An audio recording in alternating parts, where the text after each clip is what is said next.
You are now watching Bleav. Do you believe? What's up, everybody, and welcome to another episode of Bleav Me. I'm Joe Ceraulo, and believe me, I'm the luckiest bettor in the country because I've got 6 games in front of me, and I've got 2 gentlemen beside me who are going to help me pick these 6 games and decide where to lay my money. One of them, of course, the former Pro Bowl quarterback for your Pittsburgh Steelers, Kordell Stewart. The other, the inspiration for Matthew McConaughey's character in 2 for the Money, one of the best handicappers in the market for decades now. Sorry to age you.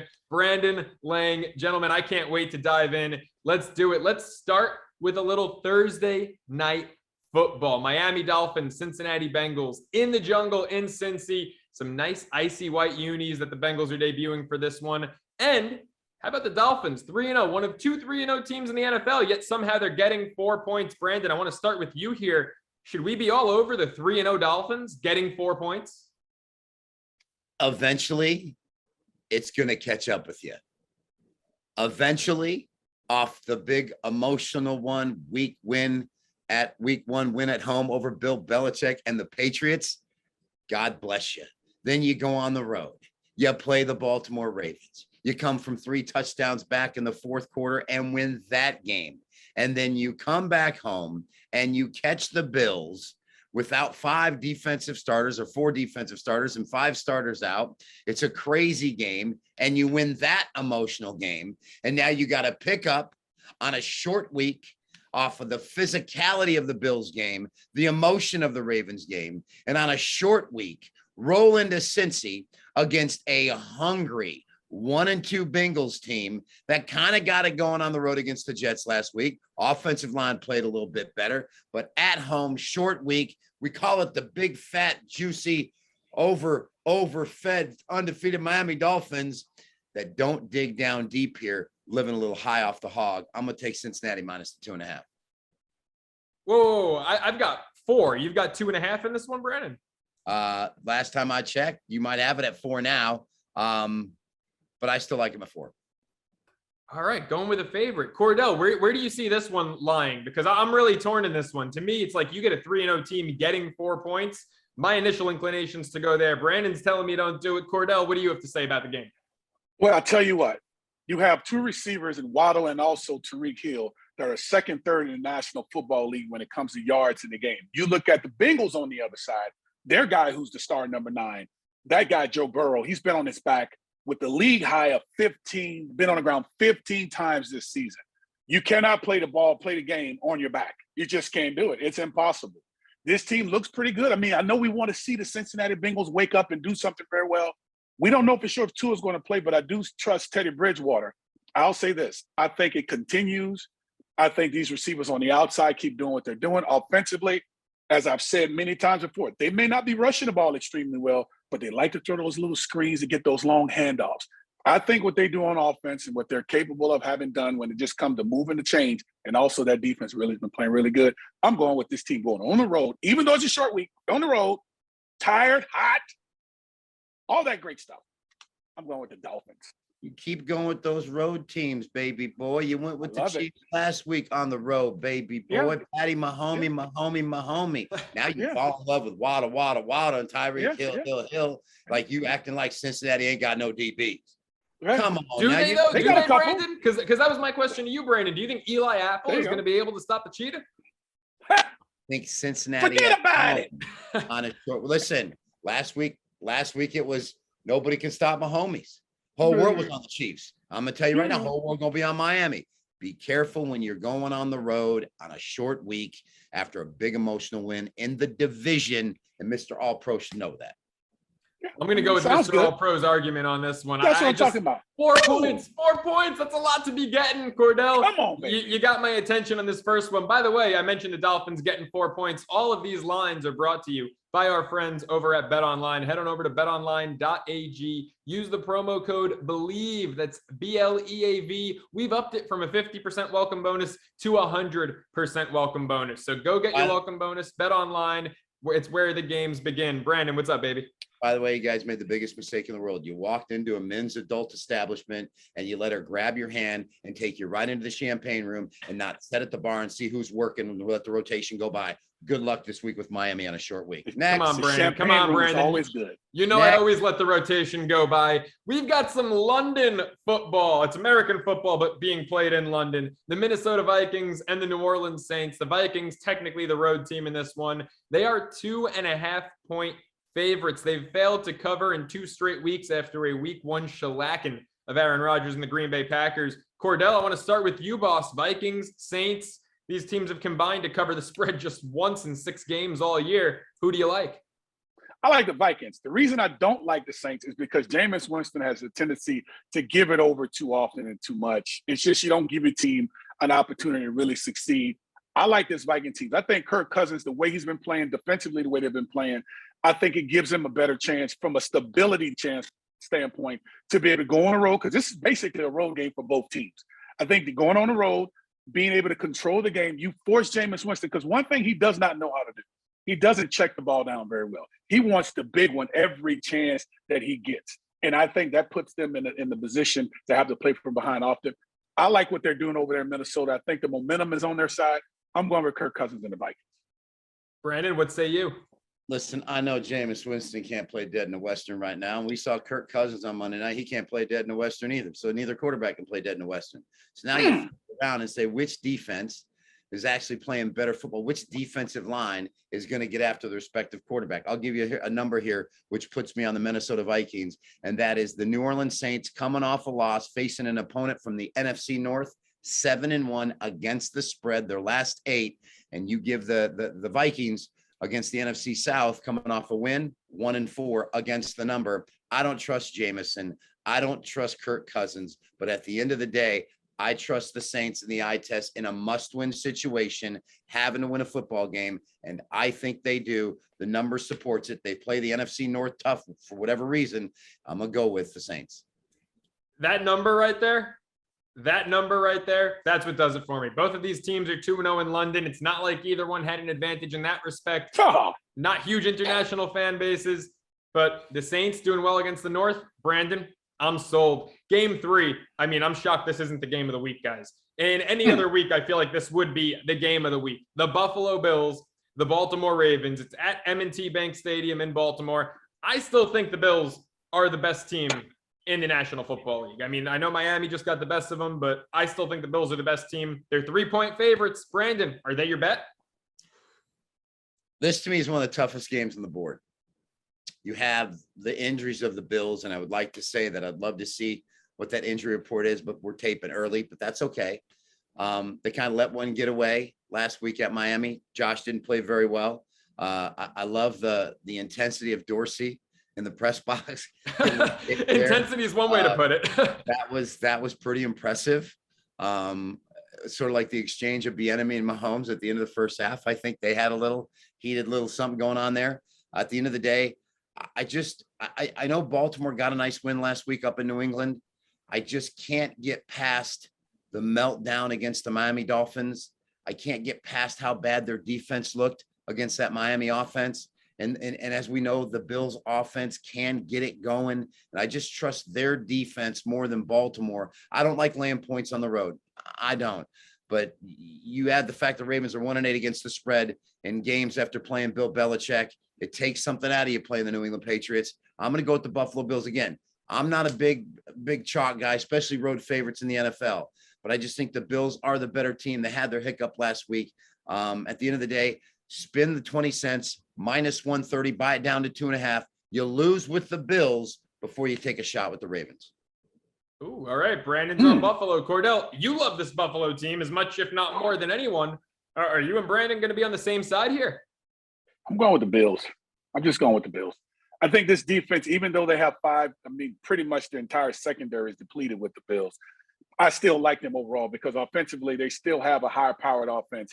But the Baltimore Ravens defense is ranked dead last when it comes down to playing really good football. They're pretty horrible, to say the least. Everything is being done by their quarterback in Lamar Jackson. He has probably more touchdowns than anyone else, any other team in the National Football League, to say the least. I think with 12 touchdowns, whether it's throwing and running, he's doing a phenomenal job so far. But I don't think that'll be enough to beat this team. Even though this team had played 90 plays and they had the ball for 40 minutes in this last game, the Buffalo Bills. I still think they have the recipe to be able to beat this Baltimore Ravens football team. I rely on the defenses. Which defense I trust more? I'm going with the Buffalo Bills. I'm thinking the Bills going to get this one. It's tough. You look at the Bills defense and their secondary. They're essentially, last week against Miami playing all backups in that secondary. Yep. This week, there's a chance, Brandon, you mentioned it's a little early to know for sure. There's a chance Jordan Poyer returns. He, I think, would be huge in guarding Baltimore's really only elite target in Mark Andrews. Poyer's that safety who stuffs the run, gets in the box, but also handles tight ends really well. So it'll be interesting to see if Poyer's back. I think definitely Buffalo, even without him. I mean, guys, I love your arguments. I think you're both spot on. Let's ride with the Buffalo Bills here. They're the Super Bowl favorites. They're the best team in football, head and shoulders above the rest. Let's ride with the Bills. Brandon and Kordell in agreement. Should we even mention the next game? Do we even want to talk about the Raiders? Let's talk about it. Kordell, you want to talk about it, baby. Raiders, Broncos in Vegas. Raiders are 2.5-point favorites. Kordell, you're screaming about it. Let's start with you. I mean, this is the team that Brandon fell in love with, the Raiders. I mean, beyond love affair. Let's just say that. Divorce court, baby. Divorce court. You won't get much from them, but I'll tell you this much. When it's all said and done in the end, this defense with the Broncos, even though that was a tough game against the 49ers, winning 11-10 or 10-11, however you choose, it was just one of those lopsided games, right? But I think if they can go to running the football and stop trying to throw the football down the field, do what you do best. They run the ball very well with the Broncos. I think they come out with that this week to try to keep this team and the Raiders on their heels. And this defense is ranked 12th when it comes to points allowed throughout the year. They're playing really good football.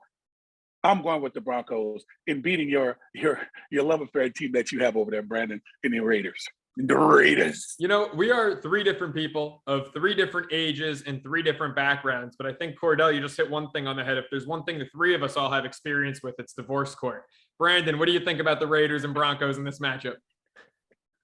If the Raiders lose this game, for all intents and purposes, their season is over. Bar none. 0-4 in that division, not happening.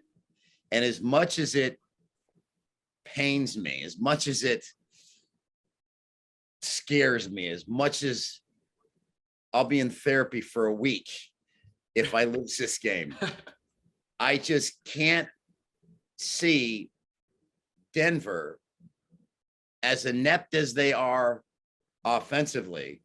They were not flashy on Monday night against Seattle. They were horrible for pretty much 3.5 quarters against San Francisco. This is a dog that's been caged and is fighting for its life, and you let it out of the cage. A value number of 2.5, hype of Russell Wilson, divisional game, and the fact that the Raiders are 0-3.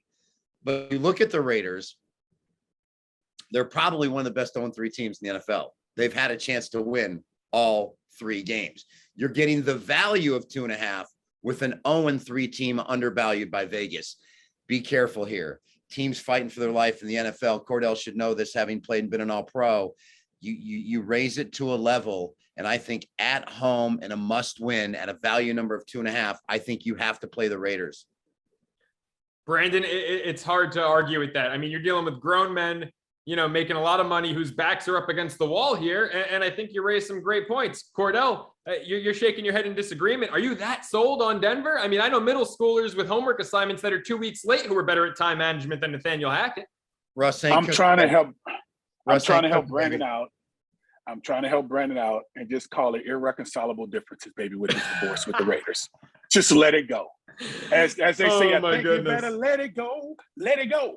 This looks like another TKO. Let it go. He's cooking hot dogs and hamburgers, baby. He ain't cooking steak. Russ ain't cooking. Hey, I'm just saying, bro, because your Raiders are just not looking good at all. The connection between he and Devontae Adams, that's Derek Carr, it hasn't looked good at all. Nothing's really has happened to the point where you can say you can put your finger on anything that the Raiders are doing well right now. At least the Broncos are screwing it up enough to still accidentally win a couple games. And I say that exactly the way I say. They're screwing up enough. I say this defense is going to slow that Raiders offense down again. They're not going to be able to do anything. They're not going to stop the running game. What can they do well? Tell me, Brandon, what can the Raiders do well? to be able to beat this Broncos team? Like, what can they do well that you can hang your hat on? Devontae and Carr going off, baby, just like Fresno State. Holla at your boy. Irreconcilable differences. There we go. That's what I'm talking about. You know, this is maybe the toughest one. We're in week 4. This might be the toughest game, the toughest side of one of you guys for me to take so far. Look, Kordell, you bring up that Denver defense. 12 points per game they're allowing on average, second best mark in football. But on the flip side, their offense is the second worst in football in terms of scoring. Brandon, the Raiders, their backs are against the wall. They've got too much damn talent to be 0-4 to your point. And I don't even know if you got this, but Derek Carr, he's won 4 straight against the Broncos. I hate picking a side in a custody battle. I'm going to go with Brandon in this one. Going to go with Brandon and the Raiders. You're losing everything. You're done. Both of you. Did I just lose my Xbox? That's it, baby. Monday Night Football, Rams at Niners. How about this? The 1-2 49ers are 2-point favorites against the Rams, the 2-1 defending Super Bowl champs in this one. Brandon, who do you like here? Call it the karma messing with Jimmy G. If you make your bed with Jimmy G, you don't divide the locker room, you don't divide the team, you don't do this, you don't do that. They just seem like they're not together. And now here they are as a divisional home favorite, where they are 10-1 against the spread their last 12 as a divisional home favorite. The Rams have momentum. They're playing well. They look like the team you want to back here. I'll say it again. 10-1 against the spread their last 12 as a divisional home favorite. I don't think Jimmy G's looking himself. I'm going to win with the defending Super Bowl champs on the road in the division. They handled their business last week at Arizona. I believe they'll handle their business as that stat goes to 1-11 against the number as a divisional home favorite. Kordell, what you got, homie? Well, as you said, you got to be careful with going with the road team. Didn't you say that a few minutes ago? And Jimmy G, as we know, is 6-0 against the Rams. Even though he looks a little different, as we mentioned with Derek Carr, we mentioned Devontae Adams, they're going to have that moment. All right, that moment is going to come out to the point where they have no choice but to play really good football. Jimmy G knows this is his football team right now. He's 6-0. He's really comfortable playing against this Rams football team. The Rams really hadn't done anything that's really been any good at all. Jimmy G and this team playing against this Broncos team, they went up against a juggernaut in the 12th rated defense in the National Football League when it comes down to playing really good football in the Broncos last week. I like at home, Kyle Shanahan dialing up some good stuff for this running game, play action pass. This defense wakes up, understand how horrible this Rams team has been coming off of a Super Bowl type season, actually Super Bowl defending team. And I think the 49ers at home gets it done. Jimmy G 6-0. That's what I'm really riding with. Jimmy Kordell, before I pick a side here, Jimmy G 6-0 regular season against the Rams, and I understand this is a regular season, but as a former quarterback, as a former player, someone who's been in this league, who's succeeded in this league, do you think it's in Jimmy G's head that the last time he played the Rams, it was the playoffs, and they beat him with the Super Bowl on the line? Do you think that plays a factor at all to his psyche? No, I mean, I think he's just happy that he got his deal restructured to actually still be in San Francisco. I think he has more fish to fry than to think about that game. I think if anything, it's starting from scratch, in my opinion, offensively with Kyle Shanahan. How can we put Jimmy G in a position to succeed, considering how bad it was this past weekend? I don't think this defense can match up to what the Denver Broncos have when it comes down to where they ranked in the National Football League, the Rams, that is. I think they go back out, they find a game plan that suits Jimmy G. He goes out and he plays well. I don't think the playoffs has anything to do with it because they are far, far away from having an opportunity to be a playoff contending team. I think they go back to the drawing board, do what they do best, run between the tackles, defense play good football. Jimmy G, don't screw it up, play action pass. I think they go ahead on and they go from that level and play like that and beat this Rams football team that's struggling to try to get a dub. Brandon, our All-Pro just said that the Rams defense that has Aaron Donald, Bobby Wagner, and Jalen Ramsey is not as good as the Denver Broncos defense. Is there any rebuttal? No. I think Kordell ate a CBD gummy. the CBD you take for your joints and your muscles, I think it was laced with something maybe a little bit more. I don't know. I'm trying to tell you. CBD, THC, it all blends in after a little while. All blends in after a while. So, again, good stat by Kordell, 6-0. You can't argue that. 10-1 is a divisional home favorite. And you throw in that in the Sean McVay era, the Rams are 10-4 against the spread as road dogs. I know the Niners under Shanahan have been McVay's kryptonite. Both Shanahan and McVay started 2017. Shanahan 8-3 in that head-to-head matchup. But man, 10-4 is a road dog. Right now, the Niners they don't look good. Brandon, to your point, they just don't look good. They don't do well at home, divisional games against the number. I've got to go with you and your argument in that one, Brandon. That takes us to the game of the week. The game of the week, gentlemen. In all honesty, in all transparency, I can't figure this game for the life of me. Chiefs -2 was the number when these notes were crafted. That might even be -1 right now. The game might be in Tampa Bay. The game might be in Minneapolis because of Hurricane Ian. By the way, thoughts and prayers to everyone down there in Florida right now. I hope everyone's doing all right, and everyone who was told to evacuate did indeed evacuate. But still not certain where this game will be played, when this game will be played. Gentlemen, all I want to know, though, is who the hell to bet on. Kordell, going to start with you here. Chiefs, Bucks, Brady, Mahomes, part 6. This is a tough one because both these teams aren't playing up to the level in which we all thought they would be able to play. I mean, we knew the Bucks was kind of be a little struggling just a little bit because he lost Gronkowski in the red zone. He's pretty much undefeated. Tom Brady, that is, when getting the ball in the end zone. The Chiefs, they hadn't been able to really find their way. We see he and offensive coordinator Eric Bieniemy going at it, trying to figure out what they could have done at the end of the half.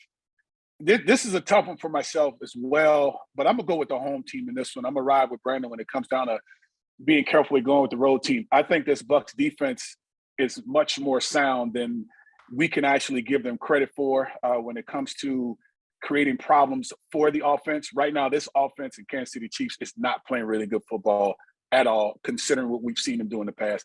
I'm going with Tom Brady and this defense actually winning this game against this Chief team that just hadn't been clicking on any cylinder whatsoever as of lately. Brandon, home team, he's speaking your language.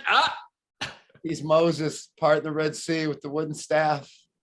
He's leading his people through the Sea of Galilee.